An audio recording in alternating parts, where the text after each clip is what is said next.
প্রিয় পরম শ্রী ঠাকুরের চরণে জানাই কোটি কোটি প্রণাম এবং আপনাদের সবাইকে জানাই রানন্দিত জয়গুরু।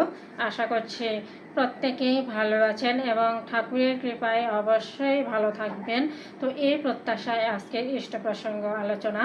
তো আজকের ইষ্ট প্রসঙ্গ আলোচনায় থাকছে যে আমরা যে জপ ধ্যান করি, এই জপ ধ্যান বা নাম ধ্যান এটা আমাদেরকে বেশি বেশি করে করতে হয়।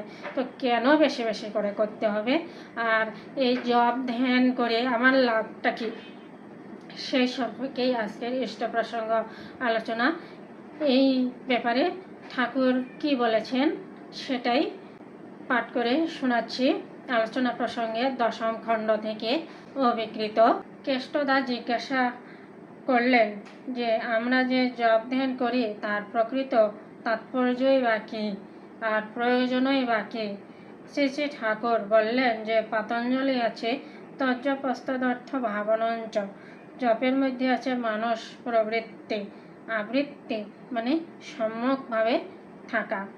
জপ মন্ত্র বা নাম আদি কারণের প্রতীক স্বরূপ, আর নাম করা মানে সেই কারণ সত্তার প্রতি আনত হয়ে তাতেই অবস্থান করার চেষ্টা করা।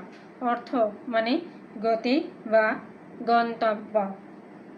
নামের গন্তব্য হচ্ছেন নামী। নামের অর্থ ভাবতে গেলেই নামিতে যেয়ে পৌঁছাতে হবে। তাহলে কি নামের গন্তব্য হচ্ছে নামী, নামই হচ্ছে নামী। তো নামের অর্থটাকে ভাবতে গেলে বুঝতে গেলে কিন্তু আমাদেরকে নামিতে যেতে হবে। তো নাম, নামী, জগৎ ও আমি এই সবগুলোর সার্থক সঙ্গতি ও সম্পর্ক আবিষ্কারই জপ ধ্যানের কাজ। তাহলে জপ ধ্যানের কাজ হচ্ছে কি, নাম, নামী, জগৎ এবং আমি এই চারটা জিনিসের মধ্যে সম্পর্ক আবিষ্কার করাই হচ্ছে জপ ধ্যানের কাজ। তা যদি না করে তবে আধারে পথ চলার মতো অবস্থা হয়। চলনাটা হয় ফসকানো রকমের, কারণ নিজের সঙ্গে ও জগতের সঙ্গে এবং তার পিছনের কারণের সঙ্গে কোনো পরিচয় বা যোগসূত্র ঘটে না। তাই চলনাটা হয় এলোমেলো ও অসঙ্গতিপূর্ণ। তাহলে চলনাটাকে সঙ্গতিপূর্ণ করতে হলে অবশ্য জপ ধ্যান করতে হবে, কিন্তু সেই পরিচয় আমাদের করাই চাই। এই পরিচয়টা আমাদেরকে করাতেই হবে। এই চারটা জিনিসের মধ্যে যোগসূত্র আমাদেরকে ঘটাতেই হবে। অর্থসহ নাম করলে ঠাকুরের পরম স্তুতি হয়। নাম হলো শব্দ ব্রহ্মেরই প্রতীক, তা থেকেই যা কিছুর উদ্ভব। নামের মধ্যেই আছে বিশ্ব সত্তার বর্ণ পরিচয়। নামই ঠাকুরের সত্তা, প্রতিটি যা কিছুর সত্তা। তোমার প্রাণন শক্তির তোষণ করলে তুমি যেমন তৃপ্ত হও, ঠাকুরের প্রতি অনুরাগ নিয়ে নাম করলে তিনিও তেমনি তৃপ্ত হন, তুষ্ট হন। অর্থাৎ তোমার সত্তারূপে ঠাকুর প্রেরণাপুষ্ট ও নন্দিত হয়ে ওঠেন। যত আমরা নাম করব তত তিনি তুষ্ট হবেন। যতই নাম ধ্যান করা যায় ততই ঠাকুরের প্রতি অর্থাৎ জীবন্ত সদ্গুরুর প্রতি সত্তার সম্বেগ বাড়ে, মানে তার প্রতি আমাদের টানটা বাড়ে। আমরা যত বেশি নাম ধ্যান করব তত বেশি ঠাকুরের প্রতি আমাদের টানটা বাড়বে।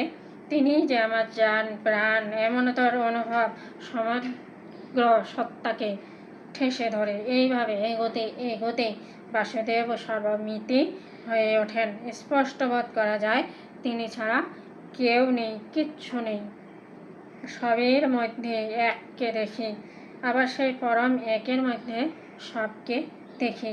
এই দেখাই তো দেখা, এই জানাই তো জানা। আর এই জানাটাই কিন্তু একটা ধরে নেওয়া বা আরোপ করা ব্যাপার নয়। সেই একই শক্তি কোথায়, কিভাবে, কেমন করে, কীরূপে পরিণয়ন লাভ করেছে তা মর্কজ সহ বোধ করা যায়। বিশ্লেষণ সহকারে ও সংশ্লেষণ সহকারে দেখা যায় সেই একই আছেন সর্বত্র সর্বগিয়ে সব রকমই। সেই এককে বিচিত্র রূপে না পেলে সুখ কোথায়, মজা কোথায়। এই আনন্দ নিত্য নতুন যোগসূত্র ও সম্পর্ক আবিষ্কারের আনন্দ। তাই বলে প্রেম লীলা। মানুষ তখন নির্ভয় হয়, নিরুদ্বেগ হয়, সদানন্দ হয়। ফুর্তিতে গান ধরে ঠাকুর বললেন, তোমার খাই, তোমার করি, তোমার ঘরে বসত করি। উপপত্তি করলে হবে না, থিওরি করলে হবে না, বাস্তবে এসে পৌঁছানো চাই।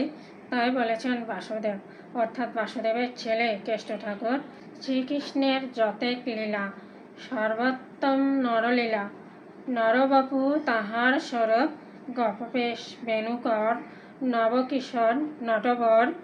নরলীলার হয় অনুরূপ, শুধু নররূপ বলে ছেড়ে দেননি। গপবেশ বেণুকর নবকিশোর নটবর বলে চিহ্নিত করে দিয়েছেন। তাকেই চাই, অর্থাৎ নিজ সদ্গুরুর প্রতি অটুট নিষ্ঠা চাই। ওই সক্রিয় নিষ্ঠা ও অনুরাগই মূল জিনিস। নতুবা শুধু নাম করলে কি হবে? তাই আছে, কোটি জন্ম করে যদি নাম সংকীর্তন, তথাপি না পায় কেহ ব্রজেন্দ্র নন্দন। অবশ্য আগ্রহ সহকারে নাম করতে করতে অনুরাগ হয়।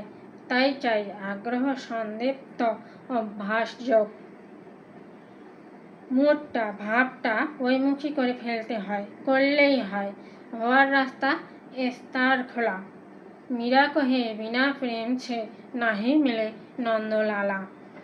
তো আমি বলি যে নন্দলাল কেন, কিছুকেই বিনা প্রেম ছে মেলে না, ঠাকুর বলছেন। তো প্রেম যদি ঢালতেই হয়, তবে নন্দলাল ছাড়া যার তার পায়ে ঢালতে যাব কোন দুঃখে? আমরা কি বেকুব নাকি? তাহলে আমরা এখান থেকে কি বুঝতে পারলাম যে জপ ধ্যান করলে আমাদের কি হয়? ঠাকুরের প্রতি একটা টান সৃষ্টি হয়, এবং এই সম্পর্কটা সৃষ্টি করার জন্য আমাদেরকে জপ ধ্যান করতে হবে। তো এই যে নাম, নামি, জগৎ এবং আমি, এই চারটা জিনিসের মধ্যে আমাদেরকে যোগসূত্র ঘটাতে হবে। যত নাম ধ্যান করা যায় ততই তিনি তুষ্ট হন। ঠাকুরকে তুষ্ট করতে গেলে বেশি বেশি করে নাম ধ্যান করতে হবে। আর এই নাম ধ্যানের মধ্যে থেকেই আমাদের চলনাটাও নিয়ন্ত্রিত হয়ে আসে, যদি আমরা বেশি বেশি করে নাম ধ্যান করি। আর করলেই আমরা বুঝতে পারবো। তো যারা বেশি বেশি করে নাম ধ্যান করে তারা কিন্তু অবশ্যই বুঝতে পারে যে করলে কি হয়। করলেই হয়, যে করলেই অনেক কিছুই বোঝা যায়, না করলে কিন্তু কিচ্ছু বোঝা যায় না। তাই আমাদেরকে বেশি বেশি করে নাম ধ্যান, জপ ধ্যানগুলো করতে হবে। তো এই পর্যন্তই। সবাই ভালো থাকবেন, সুস্থ থাকবেন, সুন্দর থাকবেন। জয় গুরু।